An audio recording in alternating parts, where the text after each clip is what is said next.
no biggie no biggie what's the matter បងប្អូនយើងអានថា what's the matter at your age ដរាបណាបងនៅមានដង្ហើមបងនៅតែស្រឡាញ់អូនពាក្យថាដរាបណាឬក៏ឲ្យតែភាសាអង់គ្លេសគេប្រើពាក្យថា as long as how are you doing ខលត្រឡប់ទៅវិញ how ត្រឡប់ទៅវិញភាសាអង់គ្លេសប្រើពាក្យថា call someone back someone កន្លែងនេះបានន័យថាយើងអាចដាក់នរណាមួយទៅ call you back call him back call her back អញ្ចឹងណា I'm in the middle of the meeting just now I call you back as soon as I can មានន័យថាខ្ញុំកំពុងតែប្រជុំឥឡូវនេះខ្ញុំនឹង call ត្រឡប់ទៅអ្នកវិញខ្ញុំនឹងហៅត្រឡប់ទៅអ្នកវិញឆាប់រហ័សតាមដែលខ្ញុំអាចធ្វើទៅបានណា clear មួយទៀតយើងអាចប្រើជំនួសនៃពាក្យថា call someone back គឺយើងប្រើពាក្យថា get back to someone ឧទាហរណ៍ថា your husband's in the meeting just now he'll get back to you as soon as it finishes your husband's in the meeting just now he get back to you as soon as it finishes មានន័យថាស្វាមីរបស់អ្នកនឹងគឺកំពុងតែប្រជុំឥឡូវនេះហើយគាត់នឹងតាក់ទងត្រឡប់ទៅវិញនៅពេលដែលប្រជុំនឹងចប់ clear មួយគេប្រើពាក្យថាខ្ញុំនឹង call ត្រឡប់ទៅវិញយើងប្រើពាក្យចឹងតែម្ដងគឺគេមាន2ដែលយើងទៅប្រើយើងប្រើពាក្យថា I'll call back or I'll ring back I'll call back or I'll ring back បានន័យថាខ្ញុំនឹងតាក់ទងត្រឡប់ទៅវិញខ្ញុំនឹង call ត្រឡប់ទៅវិញឥឡូវយើងទៅមើលឧទាហរណ៍ I'll call back tomorrow បានន័យថាខ្ញុំនឹង call ត្រឡប់ទៅវិញនៅថ្ងៃស្អែកចឹងកន្លែងនេះយើងមិនចាំបាច់ប្រើពាក្យ call someone ក៏បានដែរយើងនិយាយខ្លីតែហ្មងទៅថា I call back tomorrow បានន័យថាខ្ញុំនឹងតាក់ទងទៅថ្ងៃស្អែក I call back in half an hour បានន័យថាខ្ញុំនឹងតាក់ទងឬក៏ call ទៅវិញក្នុងរយៈពេលកន្លះម៉ោងណា If she call me tell her I'll ring back បើសិនជាណានាងតាក់ទងមកខ្ញុំឬ call មកខ្ញុំប្រាប់នាងផងថាខ្ញុំនឹង call ត្រឡប់ទៅនាងវិញនេះឃើញទេបងប្អូនអញ្ចឹង clear ប្រើប្រាស់មានប៉ុណ្ណឹង I call back I'll ring back What's the matter បងប្អូនយើងអានថា What's the matter បានន័យថាមានរឿងអីកើតអីបាទយើងឆ្ងល់សួរគេអញ្ចឹងណាឃើញស្ថានភាពមួយដូចជាចម្លែកអញ្ចឹងយើងសួរថា What's the matter បាទមានរឿងអីឧទាហរណ៍ថា What's the matter Jane Are you worried about something What's the matter Jane Are you worried about something មិនដែរ Jane មានរឿងអីមើលទៅដូចជាកង្វល់ដូចជាបារម្ភរឿងអីអាម៉េចទេ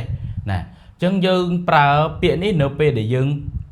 មើលថានរណាម្នាក់គាត់ហាក់បីដូចជាមានបញ្ហាអីមួយអញ្ចឹងយើងប្រើសំណួរបែបហ្នឹងពាក្យថា What's the matter នេះបើសិនតែយើងប្រើជាមួយនឹង preposition គឺគេប្រើជាមួយនឹង preposition with បាទដែលវាមានអត្ថន័យថា What's the wrong with បាទឧទាហរណ៍ថា What's the wrong with you What's the matter with you Hey what's the matter with you What's the matter with Gordy អញ្ចឹងខ្មែរយើងគេនិយាយថាឧទាហរណ៍ថាឈ្មោះកញ្ញាអញ្ចឹងកញ្ញាគាត់កើតអីបាទកញ្ញាគាត់មានរឿងអីកញ្ញាគាត់មានបញ្ហាអីអញ្ចឹងណាខ្មែរយើងគេនិយាយអញ្ចឹងអង់គ្លេសគឺគេប្រើថា What's the matter with នរណាម្នាក់អញ្ចឹងទៅបាទយើងប្រើ preposition បែបហ្នឹងណាបងប្អូនបាទឥឡូវយើងទៅមកឧទាហរណ៍ថា What's the matter with កញ្ញា She seems very tense What's the matter with កញ្ញាឬក៏ What's wrong with កញ្ញា She seems very tense គេថាកញ្ញាគាត់កើតអីបាទមើលទៅដូចជាមានថាអារម្មណ៍ថាគាត់ដូចជាតានតឹងដល់បាទចឹងលក្ខណៈបែបហ្នឹងបងប្អូនអានេះគឺការប្រើប្រាស់នៃពាក្យថា What's the matter with ឬក៏ What's wrong with បាទចឹងនេះគឺជា clear ខ្លះៗដែលខ្ញុំចែករំលែកបើសិនជាបងប្អូនចង់បាន clear បន្ថែមនេះកុំភ្លេចចុច like ចុច share នៅក្នុងវីដេអូមួយនេះហើយយើងក៏មានវគ្គសម្រាប់សិក្សាភាសាអង់គ្លេសកំបិតដំបូងបងប្អូនចង់ដឹងលម្អិតពីព័ត៌មាននេះអាចឆាតចូលនៅក្នុង page ជួបគ្នាវីដេអូក្រោយ What can I get you ចឹង clear មួយគេនិយាយថា What can I get you មានន័យថាតើអ្នកចង់បានអ្វីតើអ្នកត្រូវការអីដែរនៅពេលដែលយើងទៅកំងម្ហូបឬក៏យើងកំងកាហ្វេឬក៏យើងចូលកន្លែងញ៉ាំអីផ្សេងអញ្ចឹងអ្នកលក់ហ្នឹងគាត់សួរមកយើងបាទគាត់ប្រើសំណួរថា What can I get you បាទ What can I get you ខ្មែរយើងនិយាយថាចង់ញ៉ាំអីដែរបើសិនជាយើងនិយាយញ៉ាំថា What can I get you to eat ចង់ញ៉ាំអីដែរចង់ផឹកអីដែរណាយើងនិយាយអញ្ចឹងចង់ផឹកអីដែរ What can I get you to drink ណា What can I get you to drink ខ្ញុំឧទាហរណ៍មើលមួយចុះ What can I get you to drink ចង់ផឹកអីដែរចង់ផឹកice latte ចង់ផឹក green tea ចង់ផឹកកាហ្វេអីចឹងណាបាទអញ្ចឹង What can I get you to drink បាទ what can I get you to drink អាហ្នឹងសំណួរហ្នឹងគឺពេញនិយមណាស់ហើយមិនត្រឹមតែ clear ថា what can I get you ទេយើងមាន clear មួយចំនួនទៀតដែលយើងអាចប្រើជំនួសនៃពាក្យថានៃ clear ថា what can I get you បាទយើងអាចប្រើ clear ថា what would you like what would you like What would you like to drink? what would you like to drink what would you like to eat បាទគាត់ថាកាលណាយើងប្រើពាក្យថា what would you like នេះគឺវាស្ថានភាពទូទៅបងប្អូនណាបាទយើងចង់និយាយពីស្អីក៏ដោយកាលណាដែលយើងចង់បានអីមួយគឺអ្នកដែលសួរនឹងប្រើសំណួរបែបហ្នឹងបាទយល់បានអញ្ចឹងបងប្អូនបាទយើងឧទាហរណ៍ថា what would you like to drink បាទ what would you like to drink យល់អញ្ចឹងបងប្អូនបាទនេះគឺជាសំណួរដែលយើងត្រូវសួរហើយចម្លើយនៅពេលដែលគេសួរសំណួរហ្នឹងគឺយើងមានចម្លើយដែលយើងត្រូវឆ្លើយយើងប្រើ clear អីគេ clear វាមាន3ដែលខ្ញុំយកមកចែករំលែកទី1យើងអាចប្រើ clear ថា give me blah blah blah please ឬក៏ I'll have blah blah blah please ឬក៏យើងអាចប្រើថា I'd like blah blah blah please អាកន្លែង blah blah ចុចនេះគឺបានន័យថាយើងដាក់មុខអ្វីដែលយើងចង់បានមកបើយើងពីរឿងកាហ្វេក៏ដាក់កាហ្វេទៅយើងពីអីមួយដែលយើងកំងក៏យើងដាក់ហ្នឹងទៅបាទឧទាហរណ៍ថា give me a large latte please give me a large latte please បាទទៅឲ្យ latte អាធំអាសាយធំឲ្យខ្ញុំមួយមកបងប្អូនយើងកំងកាហ្វេបងប្អូន I'll have an ice green tea please I have an ice green tea please ណាហើយបើសិនតែថាយើងនិយាយបែបស្គាល់គ្នាយើងនិយាយសាមញ្ញទូទៅគេហៅថាជា casual conversation ណាយើងកបត់គឺមិនបាច់និយាយអីទាំងអស់បើសិនតែយ៉ាង green tea ice green tea please ណាឬក៏ ice green tea thank you ណាឬក៏ ice green tea thanks អានេះបែបនិយាយលក្ខណៈកាត់អញ្ចឹងណាអាហ្នឹងនិយាយទូទៅបាទប៉ុន្តែបើយើងនិយាយគ្រប់គឺយើងប្រើ clear បែបនេះឯងចែករំលែកប៉ុណ្ណឹងបងប្អូនបើសិនជាបងប្អូនចង់បាន clear ផ្សេងទៀតតាក់ទងជាមួយនឹងភាសាអង់គ្លេសកុំភ្លេចចូលទៅក្នុង Facebook ក៏ដូចជា YouTube រៀន Daily English ហើយមួយទៀតសម្រាប់បងប្អូនដែលចង់រៀនតាមអនឡាញតាំងពីថ្នាក់ដំបូងយើងមានថ្នាក់ដែលកំពុងតែ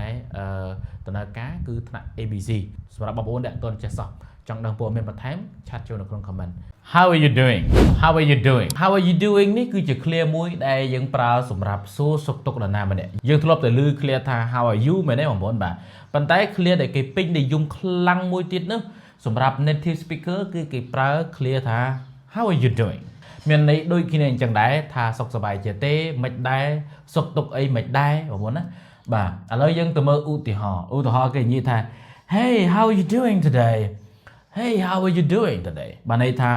Hey មិនដែរសុខសប្បាយអត់ថ្ងៃហ្នឹង Hey how are you doing today មិនត្រឹមតែប៉ុណ្្នឹងទេសម្រាប់ clear មួយចំនួនដែលវាមានអត្ថន័យដូចជា clear ថា How are you doing ដែរគឺយើងប្រើ clear សាមញ្ញដែលខ្មែរយើងតែងតែប្រើហ្នឹងគឺ How are you How are you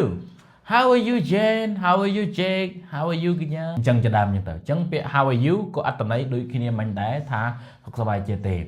ឬក៏ clear ដែលខ្ញុំកំពុងតែបរៀនហ្នឹងគឺ How are you doing ហើយមាន clear មួយទៀតដែលអត្ថន័យដូចពាក្យ How are you doing ដូចនឹងពាក្យ How are you ដែរនោះគឺ clear ថា How's it going How's it ភ្ជាប់អាពាក្យ s កន្លែងនេះភ្ជាប់គ្នាជាមួយនឹងពាក្យថា it អញ្ចឹង How's it going How's it going How's it going Jane How's it going កញ្ញាអត្ថន័យគឺដូចគ្នាអញ្ចឹងដែរប្រែថាមិនដែរសុខទុក្ខអីមិនដែរសុខសប្បាយអត់ទេមកយើងនឹងបែកគ្នាយូរដល់អញ្ចឹងយើងប្រើពាក្យ How's it going ឧទាហរណ៍គេនិយាយថា Hi Jake How's it going Hi Jake How's it going មានន័យថាសួស្ដី Jake មិនដែរសុខសប្បាយអត់ទេសុខទុក្ខអីមិនដែរយើងប្រើអញ្ចឹងលក្ខណៈបែប casual conversation បងប្អូនហើយនៅពេលណាដែលសំណួរបែបហ្នឹងចម្លើយយើងអាចមានច្រើនប៉ុន្តែគេនិយមគេច្រើននិយាយថា I'm fine បាទ I'm fine Yes I'm fine thanks បាទ I'm fine បាទឬក៏គេនិយាយខ្លីកបុតណា fine បាទប៉ុន្តែនេះសម្រាប់តែយើងមិត្តភ័ក្តិស្នាលអីទេណាបាទនិយាយ fine មួយម៉ាត់ចឹងទៅឬក៏ I'm good បាទ I'm good ឬក៏គេនិយាយកាត់មួយម៉ាត់ទៅ good I'm good thanks good thanks អញ្ចឹងទៅបាទនេះគឺជា clear ដែលយើងប្រើសម្រាប់សួរសុខទុក្ខគ្នា How are you doing How's it going How are you នេះគឺជា clear សម្រាប់ប្រើប្រាស់ប្រចាំថ្ងៃបើសិនជាបងប្អូនចង់បាន clear ល្អៗបែបហ្នឹងកុំភ្លេចចូលទៅ like page Renderly English ឬក៏ YouTube Renderly English ហើយឥឡូវនេះលោកគ្រូកំពុងតែមានវគ្គសិក្សាមួយសម្រាប់អ្នកដែលមិនទាន់ចេះសោះយើងរៀនពី ABC មកយីរំទៅសម្រាប់អ្នកដែលអត់ស្គាល់ភាសាអង់គ្លេសបែបមុខទៅណាបងប្អូនចង់សួរព័ត៌មានបន្ថែមពាក់ព័ន្ធជាមួយនឹងវគ្គនេះអាចឆាតចូលនៅក្នុង page Renderly English Be my guest Be my guest ពាក្យថា be my guest នេះគឺជា clear មួយដែលគេនិយមប្រើខ្លាំងមែនទែនគឺជា clear ដែលគេប្រើសម្រាប់យើងអនុញ្ញាតឲ្យអ្នកណាខ្ចីឬក៏ឲ្យអ្នកណាម្នាក់ប្រើរបស់អ្វីមួយបងប្អូនណាអានេះគេប្រើពាក្យថា be my guest ដែលយើងអាចប្រែឲ្យស្រួលយល់មកថាតាមស្រួលឬក៏យើងនិយាយថាតាមសប្បាយណាដូចថាយើងនៅក្នុងថ្នាក់រៀនអញ្ចឹងទៅមានអ្នកគេចង់ខ្ចីប៊ិចយើងឲ្យប៊ិចទៅយើងប្រើពាក្យថា be my guest អត់មានបញ្ហាអីទេប្រើទៅអីតាមសប្បាយអញ្ចឹងយើងប្រើពាក្យហ្នឹងបាទ be my guest បងប្អូននេះគឺជាការបញ្យល់នៃពាក្យថា be my guest You say be my guest in an informal context when you are giving someone permission to borrow or use some things especially some things that belongs to you នេះគឺជាអត្ថន័យនៃការប្រើប្រាស់នៃ clear ថា be my guest បងប្អូនណាបាទឥឡូវយើងទៅមកឧទាហរណ៍ដើម្បីឲ្យងាយយល់ណាបាទ examples គេនិយាយថា Could I borrow this pencils ណា Could I borrow this pencil បាទន័យថាម៉េចតើខ្ញុំអាចខ្ចីនៅដៃខ្មៅនេះបានអត់ណាអញ្ចឹងបាន B ក៏ឆ្លើយថា Certainly be my guest Certainly be my guest អូអត់អីទេបាទយកទៅបាទអីទេតាមសុបាយចង់យកសេទៅណាបាទ be my guest យល់បានទេបងប្អូនបាទមិនប្រែថាធ្វើជាភ្ញៀវរបស់ខ្ញុំទេមិនប្រែចឹងទេណាបងប្អូនបាទគឺតាមសុបាយតាមស្រួលទៅមើលឧទាហរណ៍មួយទៀតគេនិយាយថា Can I use this cup Can I use this cup ព្រោះថាឃើញពេងមួយកែវមួយនៅលើតុចឹងយើងសួរថា Can I use this cup ចឹងបាន B ក៏ឆ្លើយថា Of course be my guest Of course ណា Of course be my guest ណាអត់អីទេយកទៅប្រើទៅយកទៅអត់អីទេណា be my guest យល់បានទេបងប្អូនបាទនេះគឺជាការប្រើប្រាស់នៃ clear ថា be my guest ជួបគ្នាវីដេអូក្រោយ watch outពាក្យថា watch out បានន័យថាប្រយ័ត្នបាទឥឡូវយើងទៅមើលឧទាហរណ៍ណាបងប្អូនឧទាហរណ៍គេនិយាយថា they told us to watch out for him បាទ they told us to watch out for him បាទន័យថាពួកគាត់ប្រាប់ថាឲ្យប្រយ័ត្នជាមួយនឹងពាក់ហ្នឹងគាត់នឹងអត់បានទេមើលអញ្ចឹងប្រយ័ត្នគាត់ផងបាទ they told us to watch out for him បាទមួយទៀតឧទាហរណ៍យើងឃើញទៅដូចជាមានគ្រោះថ្នាក់តំណងជាមានបញ្ហាមានគ្រោះថ្នាក់អីចឹងប្រាប់ hey watch out បាទ hey watch out hey ប្រយ័ត្នផងប្រយ័ត្ន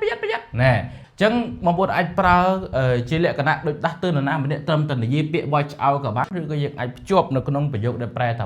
ប្រយ័ត្នហ្នឹងក៏បានដែរនេះគឺជា clear ដែលយើងទៅរៀននៅក្នុងថ្ងៃនេះបើសិនជាបងប្អូនចូលចិត្ត clear បែបនេះកុំភ្លេច like page Renderly English ឬក៏ YouTube Renderly English បាទហើយខ្ញុំនឹងចែករំលែកមេរៀនជាច្រើនទៀត clear ល្អជាច្រើនទៀតនៅក្នុង Facebook និង YouTube មួយនេះជួបគ្នានៅក្នុងវីដេអូក្រោយជម្រាបលា You are making me blushចឹង clear ថា you are making me blush ខ្មែរយើងគេថា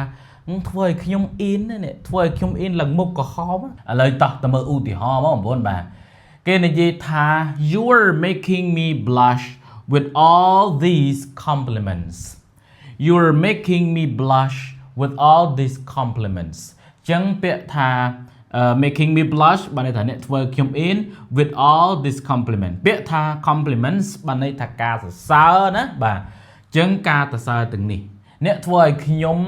អ៊ីនឡើងមុខក្រហមហើយជាមួយនឹងពាក្យសរសើរទាំងនេះបាទនិយាយសួរស្ដាប់ទៅបានសរសើរខ្ញុំឡើងមុខក្រហមហ្នឹងនេះបាទហើយយើងគេនិយាយចឹងចឹងអង់គ្លេស you are making me blush with all these compliments បាទឥឡូវយើងទៅមើលឧទាហរណ៍មួយទៀតបាទ Stop paying me so many compliments. You're making me blush. Nah. Stop paying me so many compliments. You're making me blush. មានន័យថាម៉េចថាឈប់សរសើរខ្ញុំច្រើនពេកទៅធ្វើឲ្យខ្ញុំអ៊ីនឡើងមុខក្រហមហ្នឹងនេះបាទ ពាក្យថា pay someone compliment បានន័យថាសរសើរនរណាម្នាក់បាទការប្រើឃ្លានេះមិនមែនតែស្រីទេណាប្រុសក៏ប្រើបានស្រីក៏ប្រើបានដូចគ្នា Making me blush. You are making me blush បាទអញ្ចឹងវីដេអូមានប៉ុណ្ណឹងហើយបងប្អូនចង់បាន clear ល្អៗបែបនេះកុំភ្លេច like នឹង page ហើយនឹង YouTube Rindalee English ជួបគ្នានៅក្នុងវីដេអូក្រោយជម្រាបលា A couple of ពាក្យថា a couple of ខ្មែរយើងគេប្រែថា2 3ដូច2 3ថ្ងៃ2 3ដង2 3ឆ្នាំអញ្ចឹងណាបាទអាហ្នឹងគេប្រើពាក្យថា a couple of ឥឡូវយើងទៅមើលឧទាហរណ៍ថា I've been to Siem Reap a couple of times I've been to Siem Reap a couple of times មានន័យថាម៉េចខ្ញុំធ្លាប់បានទៅលេងស៊ីមរៀបនឹង2 3ដងហើយបាទអញ្ចឹង a couple of times បានន័យថា2 3ដងកំណត់ចំណាំកាលណាគេប្រើ clear ថា a couple of គឺបន្ទាប់ពីវានេះកន្លែងនេះគឺត្រូវតែជា plurals បងប្អូនណាបាទអញ្ចឹង a couple of times បានន័យថា2 3ដង I've been to Siem Reap a couple of times ខ្ញុំធ្លាប់ទៅ Siem Reap 2 3ដងI arrived a couple of days ago I arrived a couple of days ago បានន័យថាខ្ញុំបានមកដល់ទីនេះណាគឺខ្ញុំបានមកដល់2 3ថ្ងៃហើយ a couple of days 2 3ថ្ងៃបាទ He has a couple of reasons for leaving his job He has a couple of reasons for leaving his job បានន័យថាម៉េចគាត់មានហេតុផល2 3ហេតុផលក្នុងការចាក់ចេញពីការងាររបស់គាត់បាទអញ្ចឹងអ្វីដែលគាត់ឈប់ពីការងាររបស់គាត់ហ្នឹងគឺគាត់មានហេតុផលចំនួនជា2 3ហេតុផលអញ្ចឹង a couple of reasons 2 3ហេតុផលអញ្ចឹងបញ្ជាក់សារថ្មី a couple បានន័យថា2 3នេះគឺជា clear មួយក្នុងចំណោម clear ជាច្រើនទៀតដែលយើងរៀននៅក្នុងវគ្គ clear សន្ទនាភាសាអង់គ្លេសបើសិនជាបងប្អូនចាប់អារម្មណ៍នៅក្នុងវគ្គនេះអាចឆាតមកនៅក្នុង page Rindalee English See you next time Thanks for having me Thanks for having me Thanks for having me ពាក្យថា Thanks for having me ភាសាខ្មែរយើងគេនិយាយថាអរគុណដែលបានអញ្ជើញខ្ញុំមកអរគុណដែលអនុញ្ញាតឲ្យខ្ញុំចូលរួមដូចថាចូលរួមនៅក្នុងពិធីអីមួយឬក៏កម្មវិធីអីមួយអញ្ចឹងទៅណាអញ្ចឹងភាសាអង់គ្លេសគេប្រើពាក្យថា Thanks for having me បាទ Thanks for having me ណាបងប្អូនតែចាំឧទាហរណ៍ថា Thanks for having me to dinner បាទ Thanks for having me to dinner អរគុណដែលអនុញ្ញាតឲ្យខ្ញុំចូលរួមពិសាអាហារពេលល្ងាចជុំគ្នាឬក៏ថាអរគុណដែលអញ្ជើញខ្ញុំមកញ៉ាំអាហារពេលល្ងាចណា Thanks for having me to dinner Thanks for having me on your show Thanks for having me on your show ខ្មែរយើងគេថាអរគុណដែលបានអញ្ជើញខ្ញុំមកកម្មវិធីរបស់អ្នកណា Thanks for having me on your show ណានេះគឺជា clear ដែលយើងនិយមប្រើហើយមួយទៀតចង់ជម្រាបបងប្អូនថា clear បែបហ្នឹងគឺខ្ញុំប្រមូលមក2000 clear ដែលជា clear និយមប្រើបំផុតនៅក្នុងភាសាអង់គ្លេសដាក់នៅក្នុងវគ្គសិក្សាមួយបើខ្ញុំឲ្យឈ្មោះថាវគ្គ2000 clear ចេះនិយាយភាសាអង់គ្លេសវគ្គនេះគឺយើងរៀន6ខែបើសិនជាបងប្អូនចាប់អារម្មណ៍ទៅលើវគ្គនេះអាចឆាតចូលនៅក្នុង page Rindalee English Thank you see you next time No biggie No biggie នេះភាសាខ្មែរយើងគេនិយាយថាអត់អីទេអត់បញ្ហាអីទេវាជា clear មួយដែលគេនិយមប្រើខ្លាំងមែនទែនបងប្អូនណាឥឡូវយើងទៅមើលឧទាហរណ៍ដោយ A គេនិយាយថា I'm sorry for the late reply បងសុំទោសដែលបងតបយឺតណែបងសុំទោសដែលបងតបយឺតដល់ពេលអញ្ចឹង B ក៏ឆ្លើយថា No biggie I know you are busy No biggie I know you are busy អូអត់អីទេអូនដឹងថាបងរវល់តាតែពេលដែលនិយាយថាអូនដឹងអាហ្នឹង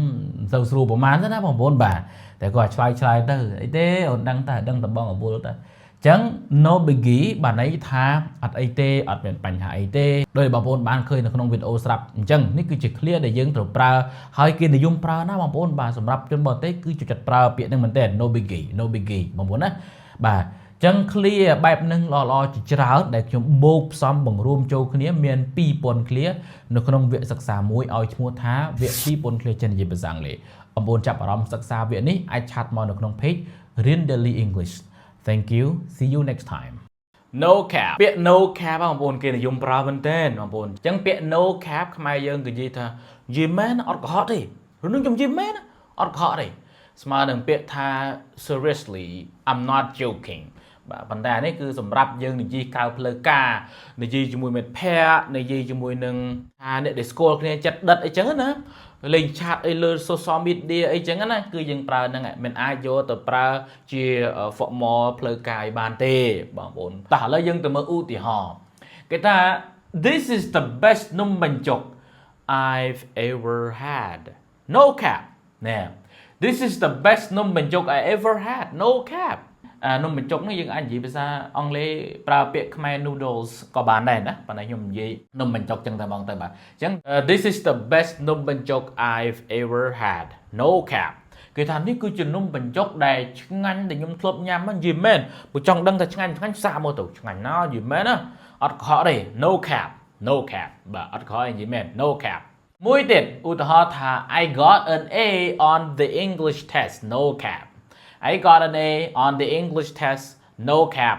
ខ្ញុំនិយាយរំកាលពីប្រឡងខ្ញុំអង់គ្លេសខ្ញុំបាន A អត់ខកទេនិយាយមែនរឿងពិតកាលខ្ញុំប្រឡងបាក់ឌុបក៏ខ្ញុំបាន A ដែរអញ្ចឹងយើងប្រើពាក្យថា no cap បានន័យថាអត់កុហកទេនិយាយមែនបាទហ្នឹងបែបហ្នឹងឯងបងប្អូនណាបាទនេះគឺជា clear មួយក្នុងចំណោម clear ទាំង 1000 clear ដែលខ្ញុំដាក់បញ្ចូលនៅក្នុងវគ្គមួយបាទគឺវគ្គ 1000 clear ចេះនិយាយភាសាអង់គ្លេសបងប្អូនចង់ដឹងវគ្គហ្នឹងបន្ថែមចង់រៀន clear ទាំងអស់អញ្ចឹងបងប្អូនអាចឆាតមកក្នុង page រៀន Daily English ដើម្បីសួរព័ត៌មានលម្អិតបាន See you next time bye Act your age អញ្ចឹងពាក្យថា act your age ខ្មែរយើងគេថាធ្វើខ្លួនឲ្យវាសមនឹងអាយុបាទ act your age បើយើងប្រែធម្មតា act នឹងវាដើរតួសំដែងអញ្ចឹងណាបាទហើយ your age នឹងអាយុរបស់អ្នកបាទក្នុងន័យមួយថាធ្វើឲ្យវាសមនឹងអាយុយើងកុំយើងរៀងចាស់ហើយប៉ុន្តែដល់ពេលយើងទៅធ្វើរឿងអីដូចកូនក្មេងអញ្ចឹងវាអត់សមអញ្ចឹងយើងប្រើពាក្យថា act your age ប្រែថាធ្វើខ្លួនឲ្យវាសមនឹងអាយុឥឡូវយើងទៅឧទាហរណ៍ណាបាទ Stop being silly and act your age បាទ Stop being silly and act your age បាទគេថាម៉េចណែឈប់ធ្វើរឿងឈប់ឈួតចឹងហើយធ្វើខ្លួនឲ្យសមនឹងអាយុផង Stop being silly and act your age បាទឈប់ធ្វើរឿងឈួតលាអញ្ចឹងទៅហើយធ្វើខ្លួនឲ្យសមនឹងអាយុខ្លួនឯងផងយល់ទេចឹងបងប្អូន clear ហ្នឹងឥឡូវយើងទៅមើលឧទាហរណ៍មួយទៀត If you want people to respect you you need to act your age If you want people to respect you you need to act your age ណាបើសិនជាយើងចង់ឲ្យអ្នកដទៃគោរពយើងត្រូវតែមិនធ្វើខ្លួនឲ្យវាសមនឹងអាយុត្រូវចេះធ្វើម៉េចចេះរៀបចំរឹកពីចេះរៀបចំខ្លួនប្រាណឲ្យវាសមនឹងអាយុរបស់យើង act your age កន្លែងនេះយើងអាចរៀបចំខ្លួនផងហើយនឹងអត្តចរិតបូកបញ្ចូលគ្នាដែរបាទយល់ទេចឹងបងប្អូនបាទនេះគឺជាការប្រើប្រាស់នៃ clear ថា act your age ជា clear មួយដែលខ្ញុំដកស្រង់ពីក្នុងចំណោមនៃ clear 1000 clear បាទនៅក្នុងវគ្គសិក្សាហ្នឹងបើសិនជាបងប្អូនចាប់អារម្មណ៍នៅក្នុងវគ្គសិក្សានេះចង់បាន clear ទាំង1000ហ្នឹងណាបាទអាចចុចឈ្មោះចូលរៀនបានហើយចង់ដឹងព័ត៌មានបន្ថែមឆាតចូលនៅក្នុង page រៀន Daily English See you next time bye As usual ពាក្យថា as usual ខ្មែរយើងគេថាដូចរាល់ដងដូចសពដងហ៎ as usual បងប្អូនយល់ឥឡូវយើងទៅមើលឧទាហរណ៍ He was late for the meeting as usual He was late for the meeting as usual គាត់នឹងនិយាយពីថា late យឺតរហូតឲ្យតែមកប្រជុំឥឡូវនេះក៏យឺតចឹងហើយអញ្ចឹងយឺតដូចរាល់ដងអញ្ចឹងដែរពីមុនក៏យឺតពេលហ្នឹងក៏យឺតណាឲ្យតែពេលប្រជុំមិនដែលចេះមកតន់គេអង្កាលគេប្រជុំម៉ោង9ព្រឹកឯងណាម៉ោង9កន្លះអីហ្នឹងបានមកយល់ទេបងប្អូនបាទអញ្ចឹង he was late for the meeting as usual បានន័យថាគាត់នឹងគឺយឺតនៅក្នុងការប្រជុំដូចសពមួយដងអញ្ចឹងដែរបាទតើមើល clear មួយទៀត everything went smoothly as usual everything went smoothly as usual បើថាអ្វីគ្រប់យ៉ាងហ្នឹងគឺវាប្រព្រឹត្តទៅយ៉ាងរលូនដូចសពដងអញ្ចឹងដែរការប្រើប្រាស់នៃពាក្យថា as usual បងប្អូនអាចបង្កើតប្រយោគទៀតប្រមាណក៏បានដែរបងប្អូនណាI practice speaking English as usual បងប្អូនយល់បានអញ្ចឹងបាទនេះគឺជាការប្រើប្រាស់នៃ clear មួយក្នុងចំណោម clear ជាច្រើនដែលខ្ញុំដាក់បញ្ចូលនៅក្នុងវគ្គ 1000 clear ចេះនិយាយភាសាអង់គ្លេសបងប្អូនចាប់អារម្មណ៍សិក្សានៅក្នុងវគ្គមួយនេះបងប្អូនអាចឆាត់សួរបន្ថែមនៅក្នុង page របស់ខ្ញុំបាន Daily English ជួបគ្នាវីដេអូក្រោយ Thank you so much see you next time ពាក្យ wanna ប្រែថាចង់បងប្អូនពាក្យនេះគឺមកពីពាក្យថា want to ប៉ុន្តែគេប្រើបែប contraction ជាការបំព្រួញគេនិយាយឲ្យលឿនណាបងប្អូនបាទគឺគេប្រើពាក្យ wanna អានេះសម្រាប់ក្រៅផ្លូវការទេឧទាហរណ៍គេនិយាយថា I want to talk to you ចឹង I want to talk to you នឹងយើងនិយាយបែបផ្លូវការតែយើងនិយាយភាសានិយាយគេនិយាយថា I wanna talk to you I wanna talk to you នេះ I wanna talk to you I wanna talk to you ចឹងបងប្អូនគេនិយមប្រើមែនតើឧទាហរណ៍គេនិយាយថា I want to make money ចឹងដល់ពេលយើងនិយាយភាសាសម្រាប់សន្ទនាធម្មតាក្រៅផ្លូវការយើងអាចនិយាយថា I wanna make money I wanna make money I wanna go home I wanna go home ខ្ញុំចង់ទៅផ្ទះ I wanna go home I wanna drink water I wanna drink water ខ្ញុំចង់ផឹកទឹក I wanna drink water I don't wanna cry I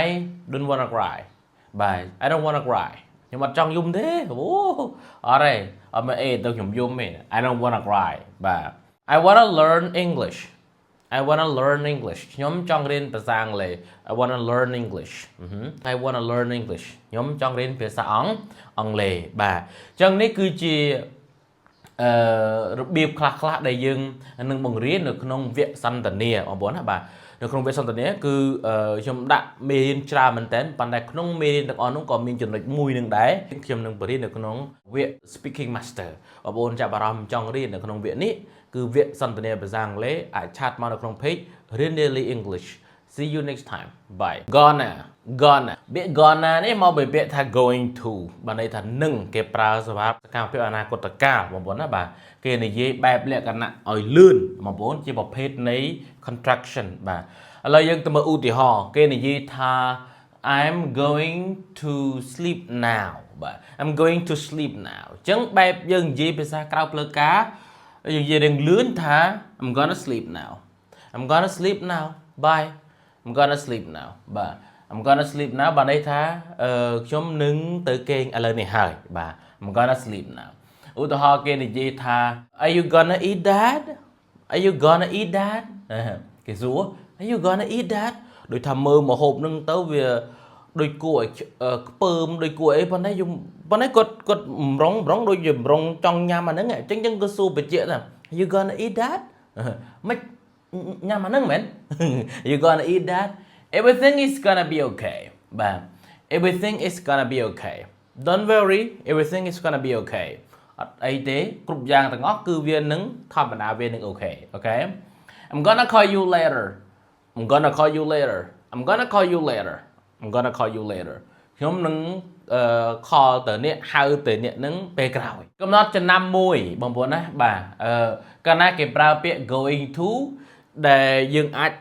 ដូរទៅជា gonna សម្រាប់ភាសានិយាយនោះគឺក្នុងន័យថា